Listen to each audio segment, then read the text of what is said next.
दिलों को ठंडक और दिमाग को ताजगी देने वाले इन तरबूजों को इस तरह फेंकते हुए देखकर आपके मन में जरूर कई सवाल उठ रहे होंगे।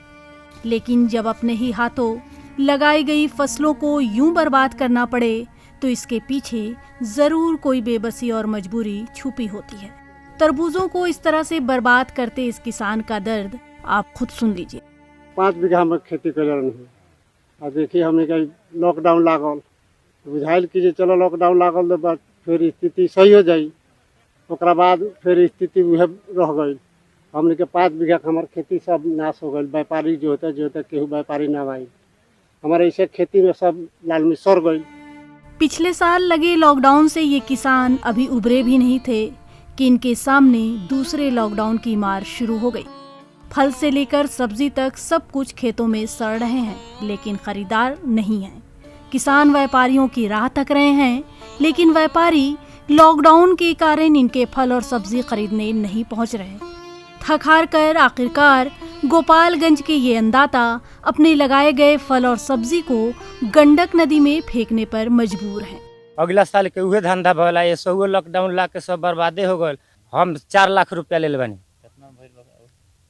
5 बीघा। कहता लो लॉकडाउन में जब दुकान उकान खुली, शहर खुली, तब नु लालमी लोग किनी, घर में से निकली। तब जब लॉकडाउन लागल बा तो कहाँ से घर में से लोग निकली तो किनी सावधा।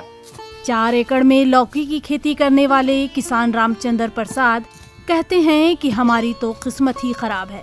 कर्ज लेकर खेती की, लेकिन लॉकडाउन के कारण मुनाफे के बजाय और घाटा ही हो रहा है। लॉकडाउन के वजह से हम लोगों को सब नुकसान हो गया। अब हम लोगों को कोई चारा नहीं चलता है। फसल जो है इसी में सब सड़ रहा है, बुढ़ा गया। कोई व्यापारी भी नहीं आते हैं, कहाँ ले जाएं हम लोग, क्या करें। तो सुना आपने किसानों की ये मजबूरी। क्यों फेंके जा रहे हैं फल और सब्जी? क्यों है किसानों के माथे पर चिंता की लकीरें? अब इस लॉकडाउन में व्यापारी भी परेशान हैं। इनका कहना है कि जब ग्राहक ही नहीं है तो फल और सब्जी लेकर कहाँ बेचेंगे। 2 सालों में देश के सामने महामारी के कारण लगने वाले लॉकडाउन ने हर तबके को बेबस और लाचार बना दिया है। किसानों का हाल भला किससे छुपा है? ये तो सालों भर ही प्रकृति की मार झेलते हैं।